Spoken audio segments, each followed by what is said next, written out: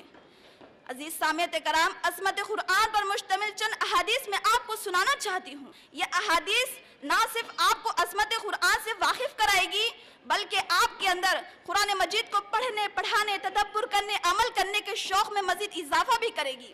رواہ الترمذی باب الفضائل القرآن الکریم، حدیث نمبر 2926۔ حضرت ابو سعید خدری رضی اللہ تعالیٰ عنہ بیان کرتے ہیں، رسول اللہ صلی اللہ علیہ وسلم نے ہمارے سامنے یہ حدیث قدسی بیان فرمائی ہے۔ اللہ تعالیٰ فرماتے ہیں، جس شخص کو قرآن مجید کی مشغولیت کی وجہ سے دعائیں مانگنے کی فرصت نہیں ملتی، میں اس کو دعائیں مانگنے والوں سے زیادہ عطا کروں گا۔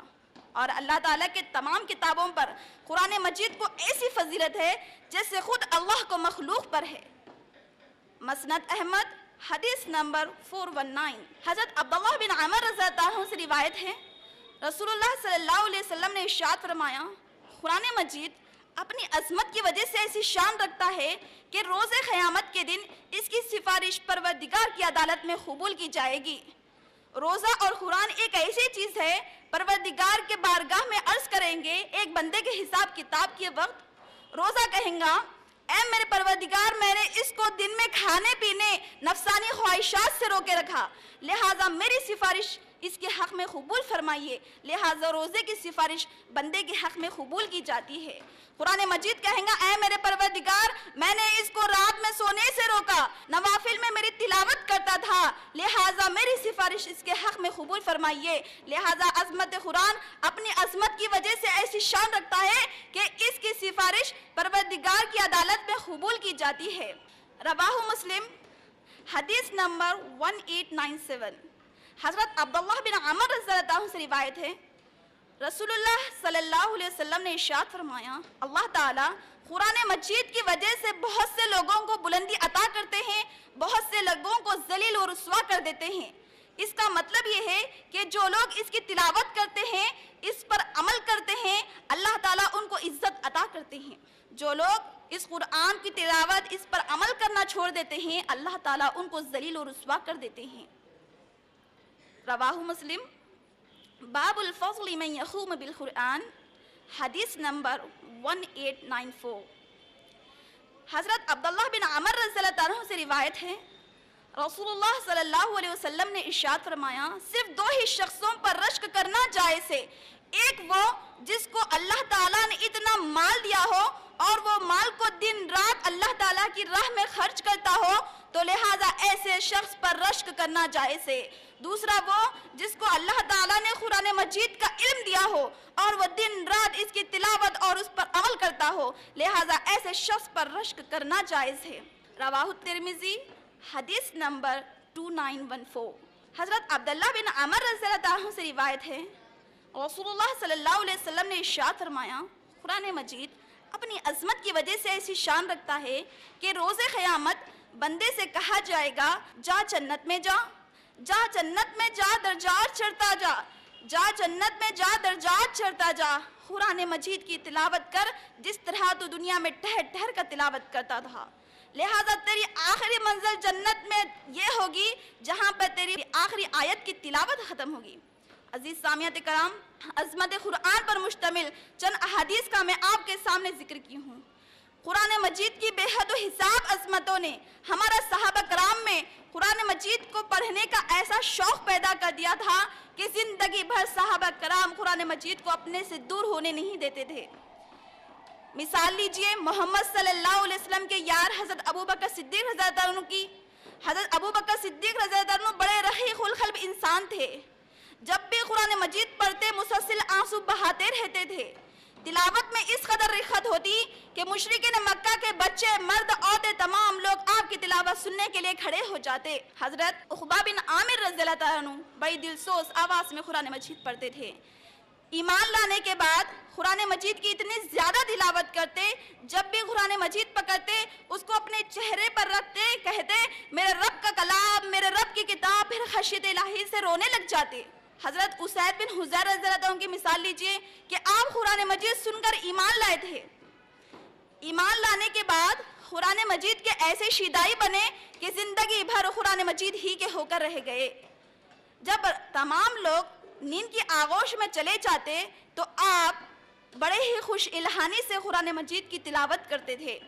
ایک مرتبہ ہوا یوں کہ دیکھا کہ آپ رات میں تلاوت کر رہے ہیں کہ آسمان سے روشن خنیلیں آتی ہوئی دکھائی دی۔ یہ آپ نے بڑے حیرانی سے نبی صلی اللہ علیہ وسلم سے یہ ماجرا بیان کیا تو نبی صلی اللہ علیہ وسلم نے فرمایا ارے یہ تو فرشتے تھے جو تمہاری تلاوت سن کر آسمان سے نازل ہوئے تھے، اگر تم اپنی تلاوت کو جاری رکھتے تو وہ تمہارے بالکل قریب آ جاتے اور تم ان کو اپنی آنکھوں سے دیکھ سکتے۔ حضرت عقبہ بن عامر رضی اللہ عنہ بڑی دلسوز آواز میں قرآن مجید پڑھنے کے عادی تھے۔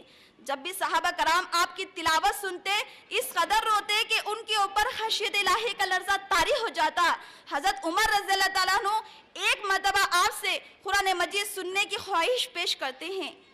حضرت عمر رضی اللہ تعالیٰ عنہ جب آپ کی تلاوت سنتے ہیں تو اس قدر خشیت الہی سے رونے لگ جاتے ہیں، یہاں تک کہ آپ کی داڑھی آنسوؤں سے تر ہو جاتی ہے۔ عزیز سامعات کرام، دنیا میں آج مسلمان ہی وہ خوش قسمت لوگ ہیں جن کے پاس قرآن مجید ٹھیک ٹھیک انہی الفاظ میں موجود ہے جن الفاظ میں وہ اترا تھا، اور آج مسلمان ہی وہ بدقسمت لوگ ہیں جو اپنے پاس قرآن مجید رکھتے ہیں مگر اس کی عظمتوں، رحمتوں، فضیلتوں سے محروم ہیں۔ قرآن ہمارے پاس اسی لیے بھیجا گیا تھا کہ ہم اس کی تلاوت کریں، اس پر عمل کریں، اس کے مطابق زندگی بسر کرے، مگر ہم نے قرآن مجید کو چھوڑ رکھا ہے۔ آج جو ظلم ستم زریفیاں ہمارے مسلمان قرآن مجید کے ساتھ کرتے ہیں وہ اس قدر مضحکہ انگیز ہے۔ اگر یہ کسی دوسرے معاملے میں کسی دوسرے شخص کو ایسی حرکتیں کرتے دیکھے تو اس کی ہنسی اڑائیں گے۔ بتائیے اگر کوئی شخص حکیم سے کوئی نسخہ لکھوا کر لے کر آئے اور اس کو اپنے گلے میں باندھ لے یا صرف اس کو گھول کر پی لے تو آپ ایسے شخص کو کیا کہیں گے؟ کیا آپ کو اس کے اوپر ہنسی نہیں آئیں گی؟ مگر جو سب سے بڑے حکیم نے ہمارے امراض کا علاج کرنے کے لیے شفا اور رحمت کا جو بے نظیر نسخہ لکھ کر دیا ہے، اس کے ساتھ ہمارا یہی برتاؤ ہے، اور ہم میں سے کسی کو ایسے شخص پر نہ ہم پر ہنسی آتی ہے۔ کوئی نہیں جانتا کہ نسخہ گلے میں لٹکانے کے لیے، گھول کر پینے کے لیے یا صرف اپنے پاس رکھنے کے لیے نہیں ہوتا، بلکہ اسی لیے ہوتا ہے کہ اس کی ہدایت کے مطابق دوا استعمال کی جائے۔ عزیز ماں اور بہنوں، میں آپ سے ایک سوال کرنا چاہتی ہوں۔ بتائیے، بالکل چھوٹا سا سوال ہے، اگر کوئی شخص بہت بیمار ہو اور علم طب کی کوئی کتاب پڑھنے کے لیے بیٹھ جائے، محض خیال کرے کہ اس کتاب کو پڑھنے سے میری بیماری دور ہو جائیں گی، تو آپ ایسے شخص کو کیا کہیں گے؟ کیا آپ اس کو بے وقوف نہیں کہیں گے؟ کیا آپ نہیں کہیں گے کہ ارے لے جاؤ انہیں کسی پاگل خانے میں، ان کا دماغ خراب ہو گیا ہے؟ مگر شافی مطلق نے ہمارے امراض کا علاج کرنے کے لیے شفا اور رحمت کا جو بے نظیر نسخہ لکھ کر دیا ہے، اس کے ساتھ ہمارا یہی برتاؤ ہے۔ ہم دن رات قرآن مجید پڑھتے ہیں، محض خیال کرتے ہیں اس کی تلاوت کرنے سے ہمارے امراض دور ہو جائیں گے، اس کی ہدایت پر عمل کرنے کی ضرورت نہیں ہے، اور نہ ہی ان چیزوں سے پرہیز کی ضرورت ہے جس کو یہ مضر بتا رہی ہے۔ پھر ہم اپنے اوپر وہی حکم کیوں نہیں لگا لیتے جو اس شخص پر لگاتے ہیں جو صرف امراض کو دور کرنے کے لیے علم طب کی کتاب پڑھ لینے کو کافی سمجھتا ہے۔ عزیز ماں اور بہنوں، اگر ہمارے پاس کوئی ایک لیٹر، کوئی ایک میسج کسی ایسی زبان میں آتا ہے جو ہم نہ جانتے ہو، اور ہم کو معلوم ہوتا ہے کہ اس میسج میں ہمارے لیے بہت بڑے فائدے کی بات ہے اور اس میں ہمارے سے کچھ مخاطب کیا گیا ہے، تو آپ دوڑے ہوئے جاتے ہیں کسی ایسے زبان سے جو آپ کو اس میسج کا مطلب بتا دے۔ جب تک آپ اس میسج کا مطلب نہیں سمجھ لیتے، آپ کو چین نہیں آتا۔ یہ معمولی میسج کے ساتھ ہمارا یہ برتاؤ ہے، مگر جو سب سے بڑا خط آج ہمارے گھروں میں موجود ہے، اس کو سمجھنے کے لیے آج یہی بے چینی ہم میں سے کسی کو نظر نہیں آتی۔ کیا یہ حیرت اور تعجب کا مقام نہیں ہے؟ عزیز ساتھیو، بتائیے، عظمت قرآن کے تعلق سے جو باتیں میں آپ کے سامنے رکھی ہوں، آپ ان باتوں پر ایک بار پھر سے غور کیجئے۔ آپ کا دل خود گواہی دے گا، آج سب سے زیادہ ظلم ستم صرف اور صرف قرآن مجید کے ساتھ ہو رہا ہے. اور یہ ظلم کرنے والے کون لوگ ہیں؟ جو کہتے ہیں ہم اللہ پر ایمان لائے، رسول اللہ صلی اللہ علیہ وسلم پر ایمان لائے، ہم مسلمان ہیں. بے شک وہ مسلمان ہیں، بے شک وہ اللہ پر ایمان رکھتے ہیں، بے شک وہ رسول اللہ صلی اللہ علیہ وسلم کو مانتے ہیں، مگر سب سے زیادہ ظلم کرنے والے یہی مسلمان لوگ ہیں. آج بہت سے لوگوں کو یہ غلط فہمی ہے کہ قرآن مجید بہت مشکل کتاب ہے جسے پڑھنا سمجھنا ہر کسی کے انسان کے بس کی بات نہیں ہے. قرآن مجید کے بارے میں مشکل ہونے کا تصور اس آدمی کا ہو سکتا ہے جس نے کبھی قرآن مجید پڑھنے کی کوشش ہی نہ کی ہو، جس نے اس غلط فہمی میں مبتلا لوگ یا تو قرآن مجید کو سرے سے ہاتھ ہی نہیں لگاتے یا صرف اس کی تلاوت پر اکتفا کرتے ہیں. حقیقت یہ ہے کہ ایک انسان کی ہدایت کے لیے قرآن مجید سے بڑھ کر آسان اور عام فہم کوئی دوسری کتاب نہیں ہے. عزیز سامعین کرام، اس بارے میں اللہ تعالیٰ کا فرمان بالکل حق اور سچ ہے. سورہ قمر آیت نمبر 17، وَلَقَدْ يَسَّرْنَا الْقُرْآنَ لِلذِّكْرِ فَهَلْ مِن مُدَّكِرٍ، بے شک ہم نے اس قرآن کو آسان کر دیا ہے کوئی پڑھنے والا، ہے کوئی سمجھنے والا، ہے کوئی تدبر کرنے والا. بعض لوگ بچپن میں کسی وجہ سے قرآن مجید کی تعلیم حاصل نہیں کر پاتے، لیکن جب بعد میں ان کو اپنی اس غلطی کا احساس ہوتا ہے تو محض بڑی عمر کی وجہ سے تعلیم حاصل کرنے میں جھجک محسوس کرتے ہیں. یہ مثبت انداز فکر نہیں ہے. حقیقت یہ ہے اللہ تعالیٰ عمر کے جس حصے میں ہم کو توفیق دے اسی کو بچپن سمجھنا چاہیے. رسول اللہ صلی اللہ علیہ وسلم کا ارشاد ہے، قرآن مجید میں مہارت رکھنے والا انسان میدان حشر میں مخرب فرشتوں کے ساتھ کھڑا ہوگا، اور جو شخص اٹک اٹک کر پڑھتا ہے اس کے لیے تو دوہرا اجر ہے. جہاں ایک طرف قرآن مجید کے پڑھنے والے کے ہر حرف پر 10 نیکیاں ملتی ہے، دوسری جگہ قرآن مجید کو اٹک اٹک کر پڑھنے والے کے لیے 20 نیکیاں ہیں. عمر کے کسی بھی حصے میں قرآن مجید کی تعلیم حاصل کرنے میں جھجک محسوس کرنا نہیں چاہیے. قرآن مجید کی تعلیم حاصل کرنے کے لیے عمر کی کوئی قید نہیں لگائی گئی. صحابہ کرام مختلف عمروں میں ایمان لاتے رہے. جس عمر میں وہ ایمان لاتے بس قرآن مجید کی تعلیم حاصل کرنے میں لگ جاتے. بس کسی بھی طریقے سے قرآن مجید کی تعلیم حاصل کرنے میں کسی بھی عمر کے حصے میں جھجک محسوس نہیں کرنا چاہیے. خلوص دل سے کیے جانے والے عمل پر اللہ تعالیٰ زندگی کے سارے گناہ معاف کر دے. جیسا کہ میں اپنی تقریر کے شروع میں کہی تھی، میں اپنی تقریر کو 2 حصوں میں بیان کروں گی. جیسا کہ میں پہلے حصے میں بیان کی ہوں عظمت قرآن اور حدیث کی روشنی میں، دوسرے حصے میں مختصر بیان کروں گی عظمت قرآن سے غفلت برتنے کا، لاپرواہی کرنے کا دنیا اور آخرت میں کیا انجام ہوگا. ایمان لانے کے بعد قرآن مجید کی تلاوت نہ کرنا، اس پر عمل نہ کرنا، اس کی تعلیم اپنے بچوں کو نہ دینے کی ایک انسان کی دنیا میں پہلی سزا یہ ہوگی کہ اللہ تعالیٰ اس کو تنگی میں مبتلا کر دیں گے. سورہ طٰہٰ آیت نمبر 124، وَمَنْ أَعْرَضَ عَنْ ذِكْرِي فَإِنَّ لَهُ مَعِيشَةً ضَنكًا وَنَحْشُرُهُ يَوْمَ الْقِيَامَةِ أَعْمَىٰ، جو شخص رحمان کے ذکر سے اعراض کرے گا اس کے لیے تنگی کی زندگی ہوگی. دوسری سزا قرآن مجید کی تلاوت نہ کرنے، اس پر عمل نہ کرنے، اس کی تعلیم اپنے بچوں کو نہ دینے کی یہ ہوگی کہ اللہ تعالیٰ ایسے شخص پر شیطان کو مسلط کر دیتے ہیں جو مرتے دم تک اس کو نہ صرف گمراہی کے راستے پر جمائے رکھتا ہے بلکہ اس فریب میں مبتلا رکھتا ہے کہ دیکھو تم جس راستے پر چل رہے ہو وہی صراط مستقیم ہے. اللہ اکبر. سورہ زخرف آیت نمبر 36 تا 37، وَمَنْ يَعْشُ عَنْ ذِكْرِ الرَّحْمَنِ نُخَيِّصْ لَهُ الشَّيْطَانُ فَهُوَ لَهُ قَرِينٌ وَإِنَّهُمْ لَيَصُدُّونَهُمْ عَنِ السَّبِيلِ يَحْسَبُونَ أَنَّهُمْ مُهْتَدُونَ. جو لوگ رب کے ذکر سے اعراض کرتے ہیں ہم ان کے اوپر شیطان کو مسلط کر دیتے ہیں، وہ اس کا ساتھی بن جاتا ہے. پھر شیاطین ان کو راہ راست پر آنے سے روکتے ہیں اور اپنی اپنی جگہ مطمئن کر دیتے ہیں کہ دیکھو تم جس راستے پر چل رہے ہو وہی صراط مستقیم ہے. قرآن مجید سے اعراض کرنے کی یعنی اس کی تلاوت نہ کرنے کی، اس کے اوپر عمل نہ کرنے کی، اپنے بچوں کو قرآن مجید کی تعلیم نہ دینے کی ایک انسان کی دنیا میں تیسری سزا یہ ہوگی اللہ تعالیٰ اس کو ذلیل و رسوا کر دیں گے. نبی صلی اللہ علیہ وسلم کی وہ حدیث یاد کریے، نبی صلی اللہ علیہ وسلم ارشاد فرماتے ہیں اللہ تعالیٰ بہت سے لوگوں کو قرآن مجید کی وجہ سے بلندی عطا کرتے ہیں اور بہت سے لوگوں کو ذلیل و رسوا کر دیتے ہیں۔ یعنی جو شخص اس کی تلاوت کرتے ہیں، اس پر عمل کرتے ہیں، اس کی تعلیم اپنے بچوں کو دیتے ہیں، تو اللہ تعالیٰ ایسے لوگوں کو عزت عطا کرتے ہیں۔ جو اس سے اعراض کرتے ہیں اللہ تعالیٰ ان کو رسوائی میں مبتلا کر دیتے ہیں۔ عزیز ساتھیو، یہ تھی دنیاوی سزا۔ آخرت میں ایسے شخص کے لیے کیا سزا ہوگی؟ آخرت میں ایسے شخص کی جو قرآن مجید کی تلاوت نہ کرتا ہو، قرآن مجید پر عمل نہ کرتا ہو، اس کی تعلیم اپنے بچوں کو نہ دیتا ہو، اس کی آخرت میں سب سے پہلی سزا یہ ہوگی کہ اللہ تعالیٰ اسے خبر سے اندھا اٹھائیں گے۔ سورہ طٰہٰ سورہ نمبر 20 آیت نمبر 124، وَمَنْ أَعْرَضَ عَنْ ذِكْرِي فَإِنَّ لَهُ مَعِيشَةً ضَنكًا وَنَحْشُرُهُ يَوْمَ الْقِيَامَةِ أَعْمَىٰ۔ جو شخص رب کے ذکر سے اعراض کرے گا اس کے لیے تنگی کی زندگی ہوگی اور ہم روز قیامت اسے خبر سے اندھا اٹھائیں گے۔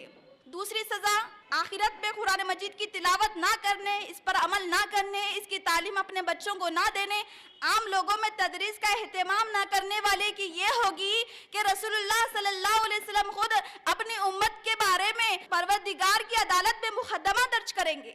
سورہ فرقان آیت نمبر 30، وقال الرسول یا ربی ان قوم اتخذوا هذا القرآن مہجورا۔ رسول کہیں گے اے میرے پروردگار، میری قوم نے اس قرآن کو چھوڑے رکھا تھا۔ تیسری سزا ایسے شخص کی یہ ہوگی کہ قرآن مجید ایسے شخص کے بارے میں خلاف میں گواہی دے گا۔ رسول اللہ صلی اللہ علیہ وسلم کا ارشاد ہے القرآن حجت لک او علیک، قرآن تیرے حق میں گواہی دے گا، یہ تیرے خلاف میں گواہی دے گا۔ اس کا مطلب کیا ہے؟ جو لوگ اس کی تلاوت کرتے ہیں اس کے حق میں وہ سفارش کرتا ہے، اور جو لوگ اس کی تلاوت نہیں کرتے اس کے خلاف میں قرآن مجید پروردگار کی عدالت میں خلاف میں گواہی دے گا۔ عزیز ساتھیو، چوتھی سزا ایسے شخص کے لیے آخر یہ ہوگی کہ اس کو جہنم میں شدید ترین عذاب میں مبتلا کر دیا جائے گا۔ سورہ جن آیت نمبر 17، وَمَنْ أَعْرَضَ عَنْ ذِكْرِ رَبِّهِ يَسْلُكْهُ عَذَابًا صَعَدًا۔ جو شخص رب کے ذکر سے اعراض کرتا ہے اس کو ہم جہنم میں سب سے شدید ترین عذاب میں مبتلا کر دیں گے۔ عزیز ساتھیو، یہ تھی سزا دنیا اور آخرت میں قرآن مجید سے اعراض کرنے والوں کی، یعنی اس کی تلاوت نہ کرنے، اس پر عمل نہ کرنے، اس کے اہتمام اپنے بچوں میں نہ کرنے والوں کی۔ ہمیں یہ بات کبھی بھی فراموش نہیں کرنا چاہیے کہ قرآن مجید کی تلاوت کرنے پر جس طرح عظمت و فضیلت و فوائد ہے، قرآن مجید کو چھوڑنے کے نقصانات، عذابات بھی بہت زیادہ اور بہت زیادہ شدید ہے۔ لہٰذا روزانہ اگر ہم ایک پارہ یا اس سے زیادہ پڑھنے کی طاقت نہ رکھتے ہو تو کم سے کم اتنا پڑھنے کا معمول بنا لینا چاہیے جس سے ہمارا شمار غافل بندوں میں نہ رہے۔ لہٰذا روزانہ ہم کم سے کم 10 آیات یا اس سے کم آیات کی تلاوت کرنے کی معمول بنا لیں۔ اگر ہم 24 گھنٹوں میں اتنا بھی نہ کر پائے، پروردگار کے دنیا اور آخرت کے سزاؤں سے ہمیں کون بچا سکے گا؟